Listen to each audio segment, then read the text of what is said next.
The year is 1945. American sailors just pulled a drowning German submarine engineer from the freezing Atlantic Ocean. 6 weeks later, he's standing in front of a classroom at MIT, teaching American officers how to win the war. This is the story the history books forgot to tell you. Dr. Hinrich Müller stood at the front of a packed lecture hall in Cambridge, Massachusetts, staring at 50 American naval officers, all frantically taking notes on his every single word. Let that sink in for a moment. 3 months ago, he'd been designing electric torpedoes in a concrete bunker outside Hamburg, while Allied bombs turned his entire city into rubble. 2 months ago, his submarine sank in the middle of the North Atlantic, oil-black freezing water flooding past his knees, rising higher and higher. 6 weeks ago, he surrendered to American sailors, absolutely certain he'd spend the next 10 years breaking rocks in some remote prison camp in the middle of nowhere. But now he's teaching submarine warfare to the enemy at one of America's most elite universities, with a chalkboard, hot coffee, and an actual paycheck. He watched as a young lieutenant frantically sketched out the torpedo guidance system Hinrich had just explained, the same system that had sent 17 Allied merchant ships straight to the bottom of the ocean. The same system Hinrich had sworn on his life he would never, ever reveal. The same system. The Americans didn't actually need him to explain, because they'd already reverse-engineered 3 of them, and just wanted to know if their calculations were correct. Every single calculation. Was perfect, Dr. Müller, the lieutenant asked in careful, practiced German. Why did you mount the gyroscope here, instead of here? Hinrich picked up the chalk. His hand trembled slightly. Not from fear, but from the absolute absurdity of this moment. 6 weeks ago, he would have died before answering that question. Now, he was being paid to answer it. He had 5 different theories about why the Americans were doing this. All of them were completely wrong. The truth was simpler than he ever imagined, and far more brilliant. To understand how a German submarine engineer ended up teaching at MIT instead of rotting in a prison camp, we need to go back to the moment when everything he thought he knew about America shattered like glass. April 17, 1945. North Atlantic Ocean, 200 miles east of Newfoundland, 873, was dying. The American destroyer came out of absolutely nowhere. Hinrich had been checking a broken valve in the forward torpedo room when the first depth charge exploded. Right above them, the explosions walked up the hull like a giant's footsteps, getting closer and closer and closer. Metal rivets popped out like bullets. Steam pipes burst open. Men started screaming. Hinrich had survived depth charge attacks before, 3 times in the last year alone. But this was different. These Americans knew exactly where to drop the charges. They weren't guessing. They weren't just lucky. They had technology Hinrich didn't understand. Surface! Surface! Captain Steinhoff was shouting from the control room, but the diving planes were completely jammed. Hinrich grabbed a wrench, his engineering mind still working even as ice-cold seawater poured through a split seam in the hull. If he could just bypass the broken hydraulic line, reroute it through the emergency backup system, then the second depth charge hit, directly above the control room. Everything went white, then dark, then wet. When Hinrich came to, he was floating face up in the freezing ocean, lungs burning, debris everywhere. The submarine had somehow surfaced on its own, but the hull was cracked wide open like a broken egg. Men were already in the water, some swimming desperately, some just floating. All around him, the North Atlantic was complete chaos. Oil slicks spreading across the surface, wreckage floating everywhere. He could taste diesel fuel in his mouth. His ears rang from the explosions. Somewhere to his left, a young ensign, barely 19 years old, was crying out for his mother. Hinrich expected the American destroyer to open fire, to machine gun them right there in the water. That's what all the propaganda films had shown them. That's what happened to enemies of the Reich who refused to die with honor. In Goebbels's newsreels, American soldiers were portrayed as ruthless savages who took no prisoners, who showed no mercy. The destroyer's massive bow cut through the wreckage, moving straight toward them. Hinrich closed his eyes and waited for the bullets. Instead, he heard English words he'd learned back in university. "Grab the line. We've got you." He opened his eyes. American sailors were throwing life preservers. Not shooting, throwing life preservers. Young men, barely older than boys, leaning over the rails, shouting encouragement in broken German, tossing ropes to their enemies. "What? What are they doing?" Captain Steinhoff gasped beside him, desperately treading water. I don't know," Hinrich said, but he was about to find out, and what he discovered would change everything he thought he knew about America. American sailors hauled Hinrich onto the destroyer USS Buckley, like he was one of their own crew. Strong hands grabbed his arms, pulled him up onto the deck. Someone immediately wrapped him in a thick wool blanket that smelled like cigarettes and fresh coffee. A medic, couldn't have been older than 22, checked his pupils, checked his pulse, asked him in broken, careful German if he could feel his fingers. Hinrich could feel his fingers. He could feel everything, the warmth of that blanket, the solid stability of the deck beneath him, the complete absence of bullets entering his body. He looked around the deck in absolute shock. 27 men from U-873 had survived. 27 survivors out of a crew of 52, and American sailors were moving between them, handing out blankets, checking injuries, even offering cigarettes. One American sailor, seeing Hinrich still shivering violently, took off his own dry jacket and draped it over Hinrich's shoulders. "You're gonna be okay, buddy," the sailor said, even though Hinrich was the enemy who'd been actively trying to sink American ships just 1 hour ago. "Here, drink this." Another medic handed him something hot in a metal cup. It was soup, beef and real vegetables. Actual vegetables, not the gray paste they'd been choking down on U-873 for the last 3 months. Hinrich's hands shook as he held that cup. When was the last time he'd tasted real beef? January? February? His training officer back in Germany had told him that American ships barely had enough food for their own crews. "They're weak," the officer had said. "They waste precious resources on comfort, while we remain strong through discipline and sacrifice." The soup tasted like absolute heaven. "You're an officer." An American lieutenant commander stood over him. Not hostile, just curious. He had a clipboard and a fountain pen. "Name and rank?" "Dr. Hinrich Müller, Korvettenkapitän, engineering specialist." Hinrich waited for the beating, or the interrogation, or whatever brutal treatment came next. The American just made notes. Doctor of what? "Electrical engineering, Technical University of Berlin, class of 1938. The American's eyebrows went up. "Electrical engineering?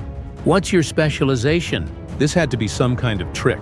They wanted him to reveal technical secrets so they could torture the details out of him later, or use the information against him in a war crimes trial. "Torpedo guidance systems," Hinrich heard himself say. Why was he answering? Maybe it was the cold, maybe the shock, maybe that incredible soup, maybe just the way these Americans were treating German submariners like actual human beings. Instead of war criminals, the American wrote something down, tore off a sheet, handed it to another officer, get him dry clothes and put him with the technical group. "Command's gonna want to talk to this one." Technical group? But the American was already walking away, shouting orders about salvaging U-873's electronics before she went down completely. Hinrich watched in stunned silence as American sailors dove into the freezing water, actually risking their lives to save his submarine's equipment, not to deny it to Germany. The war was clearly almost over. Berlin would fall any day now. They were salvaging it, to study it, to learn from it, to understand how their enemy had been thinking.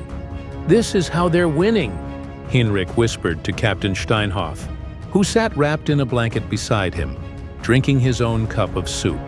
"What do you mean? They don't just fight, they learn." What Hinrich didn't know yet was that he was part of an experiment. one that would completely change how America fought every single war that followed. May 2nd, 1945, Fort Hunt, Virginia. They called it a P.O. box. P.O. Box 1142. But Hinrich had been around enough military installations to recognize an interrogation facility when he saw one. The guards, the fences, the heavy sense of secrets behind every single door. Except, this wasn't like any interrogation he'd ever expected. The American officer, Commander William Spears, sat across from Hinrich at a regular table, in a regular room, with regular chairs, no shackles, no stress positions, no darkness or freezing cold or psychological pressure. Just coffee and cigarettes and questions. There was even a window. Hinrich could see Virginia trees outside, green with beautiful spring growth. "Walk me through the T-11 acoustic torpedo," Commander Spears said calmly, sliding a technical drawing across the table. "We found 3 intact units, but most of the documentation got burned." Hinrich stared at that drawing. It was accurate. Frighteningly accurate. The Americans had already figured out 90% of the entire system. Just from reverse engineering, they'd identified the hydrophone array, the signal processing circuit, even the detonation trigger mechanism. I don't have to tell you anything," Hinrich said carefully. "Geneva Convention." "That's absolutely correct," Spears said. "Geneva Convention protects you completely." He lit a cigarette, offered one to Hinrich. Hinrich took it, his first real cigarette in 6 months. "But here's the thing," Spears continued. "We've already got the hardware. We've got the how. What we don't have is the why." "The why? Why you made certain design choices, why you mounted the hydrophone array at this specific angle instead of that one, why you used this particular signal processing algorithm instead of something simpler." Hinrich blinked. "Why do you even care? The war's ending." Spears looked at him like he was genuinely confused by the question. "Because we want to make better torpedoes, and because Japan's still fighting, and we need every possible advantage we can get in the Pacific." It was so simple. So American. Not, how do we defend against this, but how do we make ours even better? "Also," Spears continued, casually tapping ash into a tray, "we're gonna need submarine engineers for reconstruction. Germany's gonna need to rebuild its entire maritime infrastructure after this war. Every port, every shipyard, every commercial vessel." He paused. "Lot of civilian maritime engineering jobs coming up. War crimes tribunals are gonna hang the SS and the Gestapo, and anyone who ran concentration camps, but engineers who just did engineering. Nobody's prosecuting you for making a good torpedo." Hinrich felt something crack deep inside his chest. You want me to help you?" "I'm saying your expertise has real value," Spears said simply. "War's almost over. Hitler's dead. Berlin's falling. Your U-boat fleet is completely destroyed." He leaned forward slightly. "The question now isn't about winning the war. We've already won. The question is, what happens next? What do you want to do after?" Spears pushed the drawing closer. "So, the hydrophone array, why that specific angle?" Hinrich looked at the diagram. At the coffee. At this American officer who saw him as an engineer first, and an enemy second. At the window with its peaceful view of Virginia springtime. He picked up a pencil. "The angle reduces cavitation noise from the torpedo's own propeller," he said quietly, and began to explain. Over the next 4 weeks, Hinrich learned something that absolutely staggered him.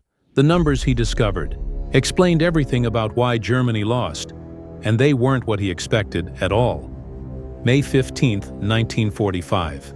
3 weeks into his debriefing, Commander Spears brought in a parade of American engineers, men from MIT, Caltech, the Naval Research Laboratory. They treated Hinrich like a colleague, not a prisoner. They showed him American torpedo designs and actually asked for his feedback. They argued with him about acoustic signatures, battery efficiency, metal composition. They questioned everything. Hinrich had spent 3 years at the Marine Technical School in Kiel. The instructors were absolutely brilliant, some of the best submarine engineers in the entire world. But they were also rigid. Everything was doctrine. Everything was strict hierarchy. You didn't question the Herr Professor's torpedo design, even if you clearly saw a flaw, because questioning implied criticism, and criticism implied disloyalty. And disloyalty meant a very different kind of interview, with very different kinds of officers. The Americans? They questioned everything. Why did you use copper wiring here instead of aluminum?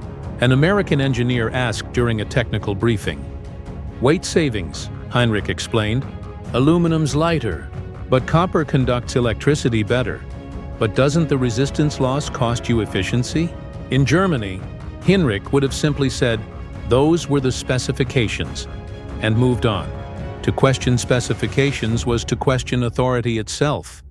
But here, they actually wanted to discuss it. They wanted to understand the trade-offs.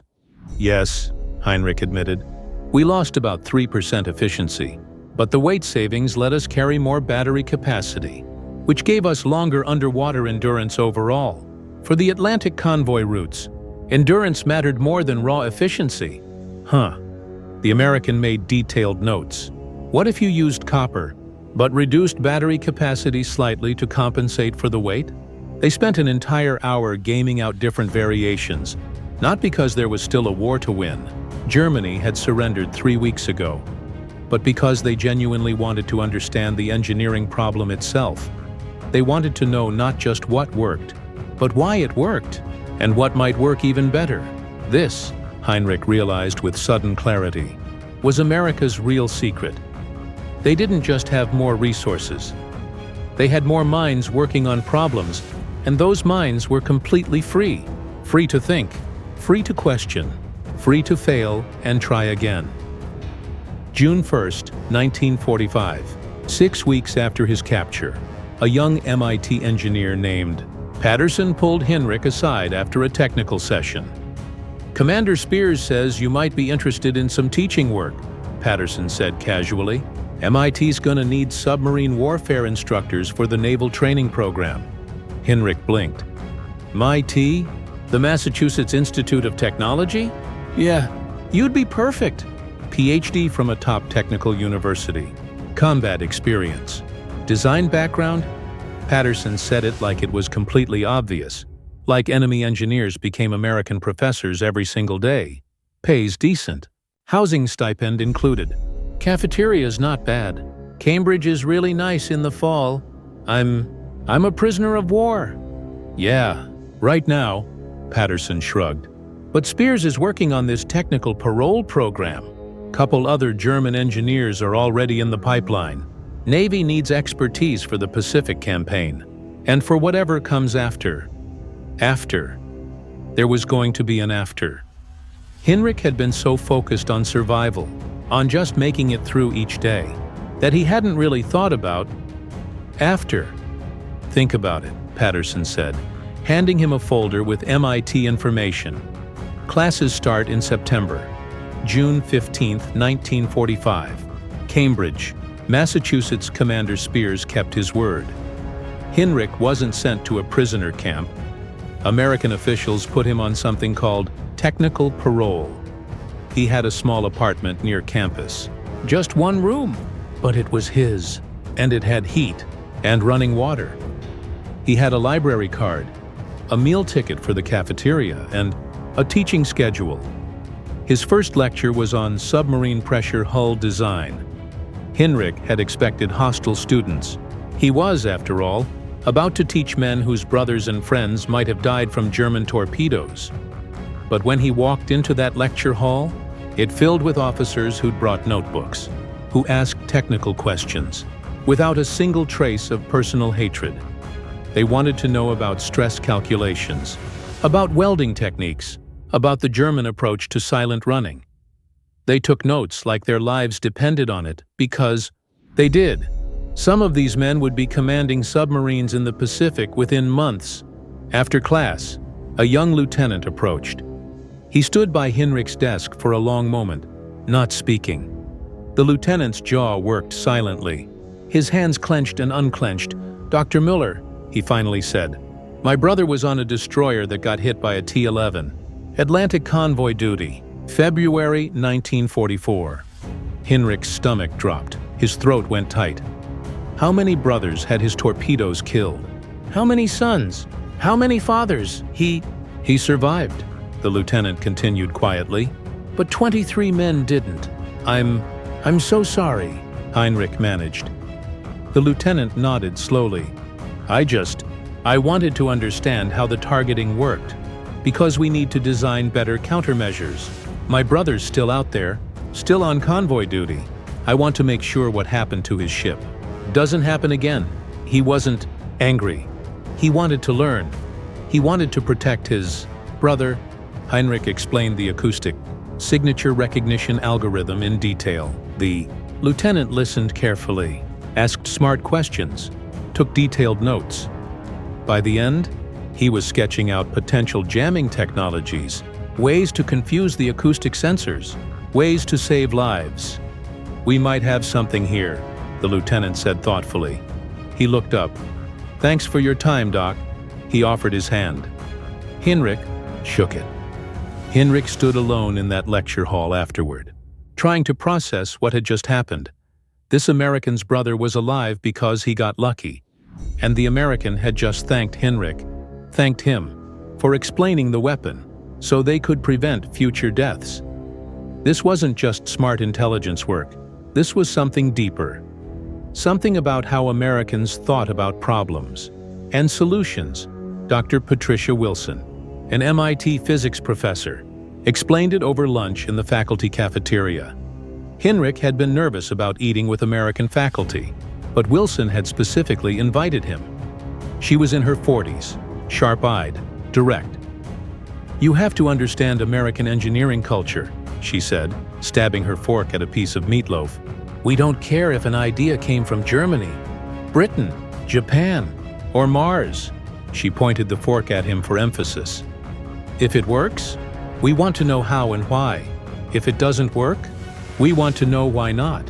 Edison tested 10,000 different light bulb filaments before he found one that actually worked. The Wright brothers crashed dozens of planes. We learned from failure, always have. That's how real progress happens. "But I was your enemy," Hinrich said quietly. "You were." "Past tense," Wilson said. "Now you're an engineer who knows things we don't know. Why would we waste that?" She sipped her coffee. "This whole country is built by people who came from somewhere else. German immigrants, Irish, Italian, Polish, Chinese, Japanese. My grandparents came from Ireland during the potato famine." She gestured around the cafeteria. "We're used to learning from people with different backgrounds. It's kind of our whole thing. E pluribus unum. Out of many, one." Hinrich thought about the Technical University of Berlin, where only properly German engineers were allowed to teach after 1935, where Jewish professors had been expelled regardless of their brilliance, where ideas were valued based on their source, not their merit, where conformity mattered more than creativity. "We lost," he said quietly. "Because you think like this." "And we didn't," Wilson shrugged. "You lost because you started a war and made powerful enemies. But yes, this open approach to knowledge certainly helped us win it." Over the following months, Hinrich discovered numbers that explained everything. The sheer scale of what America had built, and they absolutely terrified him. Germany had built approximately 150 U-boats during the entire war, using every single shipyard in the Reich, every ounce of steel they could scrape together, every engineer they could draft or force into service. America had built 200 submarines, but they'd also built 2,700 Liberty ships, 147 aircraft carriers, 860 destroyers, all while producing more aircraft than the rest of the world combined, all while feeding both their own troops and Britain's entire population, all while developing the atomic bomb. How? Hinrich asked Patterson during a tour of a naval facility in Connecticut. They were watching a submarine under construction. "How did you build so much?" Germany devoted everything to the war effort. Everything. And you still outbuilt us by factors I can't even calculate. Patterson pointed at the assembly line. See those workers? Half of them are women. Hinrich looked. During the Depression, they couldn't get jobs because men had priority. Now, they're welding pressure hulls and wiring electrical systems. Patterson gestured toward a woman in coveralls, checking blueprints. That woman over there? She's got a degree in mechanical engineering from Cornell, but couldn't work as an engineer before the war because she's a woman. Couldn't get hired anywhere. He smiled. Now she's a lead designer on submarine electrical systems. One of our absolute best. Hinrich watched the female engineer checking calculations on a submarine's ballast system, making notes, consulting with male engineers who treated her input as equally valuable. In Germany, she would have been working in a kitchen or assembling bullets in a munitions factory. Here, she was solving complex differential equations that would keep submarines alive underwater. You let anybody who can do the job, Patterson continued. Your system wasted half your brain power by excluding women, and Jews, and anybody who wasn't the right kind of German. He paused. You had brilliant Jewish scientists, Einstein for God's sake, and you drove them out. They came here. They worked for us. We used everybody who could contribute. He turned to face Hinrich directly. That's how we built so much. Hinrich stared at that assembly line, watching women and men, black workers and white workers, all building a submarine together. You won, he said slowly, because you didn't waste your people. That's exactly right. The sailors who threw those life preservers to Hinrich in the North Atlantic, they were just kids, 19, 20 years old, farm boys from Iowa, factory workers from Detroit. They'd been taught to hate the enemy. But in that moment, they chose to save them. That choice, made 50 times by 50 different sailors that day, that was America's real weapon. Not superior technology, not unlimited resources. The willingness to see human beings, even in enemies. September 1948. 3 years later, Dr. Hinrich Müller, now a tenured professor at MIT, sat in his office grading exams.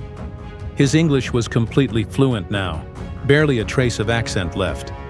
He'd published 2 papers on acoustic torpedo guidance, papers that helped American submarines operate more safely and quietly. He'd helped design countermeasures that saved countless lives. He'd trained over 200 American naval officers, many of whom wrote to him regularly from their postings around the world. A knock on the door, a young German student, part of the new wave of German students allowed to study in America under the Marshall Plan. The Marshall Plan, America's $15 billion investment to rebuild Europe, including Germany, their former enemy. It wasn't just about money, it was about knowledge, about rebuilding not just factories and roads, but educational systems, scientific communities. Engineers like Hinrich were both students and teachers in a new kind of warfare. The peace. Professor Müller, the young man said in German, I have a question about your lecture on acoustic wave propagation. Hinrich looked up at him. 18, maybe 19.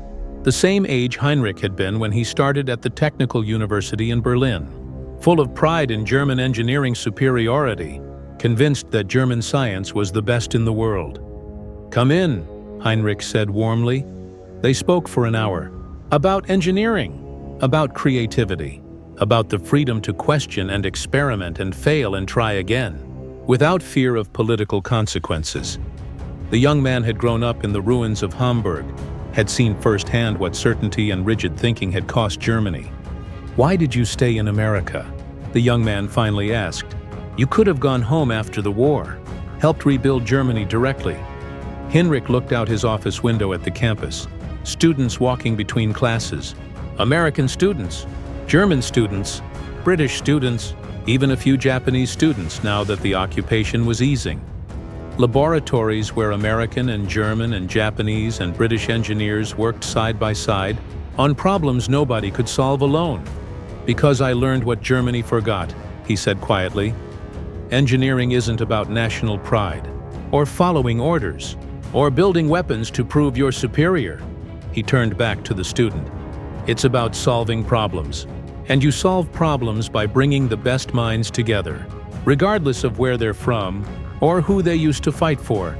The young man nodded slowly, taking notes. America didn't fly me to MIT because they were soft or naive, Hinrich continued. They did it because they're practical. Why waste expertise? Why hold grudges when you could build something better? He smiled slightly. They think 50 years ahead, while we were thinking 1 year ahead. That's why they won, and that's why they'll keep winning. My professor in Hamburg said the same thing, the student said. He said Germany's future is in cooperation, not competition. Your professor is very wise. Hinrich switched to English. Now, let's talk about that exam problem you got wrong. Hinrich Müller expected to spend years in a prison camp, breaking rocks, digging ditches instead. The Americans put him on a plane to MIT and handed him chalk. Not because they were naive, because they were strategic. They understood that expertise doesn't disappear just because a war ends, that an enemy engineer can become an Allied professor, that the German submarine designer who sank Allied ships could just as easily teach Americans to build better submarines, and in doing so, ensure Germany would never need to build war submarines again. The Americans won the peace by turning their enemies' expertise into shared knowledge. Hinrich trained American officers who built better submarines. Those submarines kept the seas safe during the entire Cold War. The countermeasures Hinrich helped design saved countless American lives in conflicts Germany never participated in. And Hinrich's German students, the ones who studied under him through the Marshall Plan, went home and rebuilt Germany's maritime engineering industry, peacefully, profitably. As American allies, Germany tried to hoard expertise and failed. America tried to share it and built the strongest alliance system in human history. That's not weakness, that's strategy. Hinrich Müller thought the Americans had magic, some trick, some resource advantage, some lucky superiority that let them build faster and better. They didn't have magic, they had a method, and that method, built on the simple idea that smart people should solve problems regardless of which side they used to fight for, rebuilt an entire world. Hinrich Müller taught at MIT until his retirement in 1972. He trained over 800 naval officers, published 17 papers on submarine acoustics, became an American citizen in 1954. He never returned to Germany to live, though he maintained correspondence with colleagues there for decades. His former students went on to design the nuclear submarine fleet that kept America safe through the Cold War. Some became admirals, others became professors themselves, teaching the next generation. When he died in 1981, his obituary appeared in both American and German engineering journals. The American obituary called him a bridge between former enemies. The German obituary called him a son of Germany who helped rebuild the world, the enemy who became a colleague, the prisoner who became a professor. That was America's secret weapon.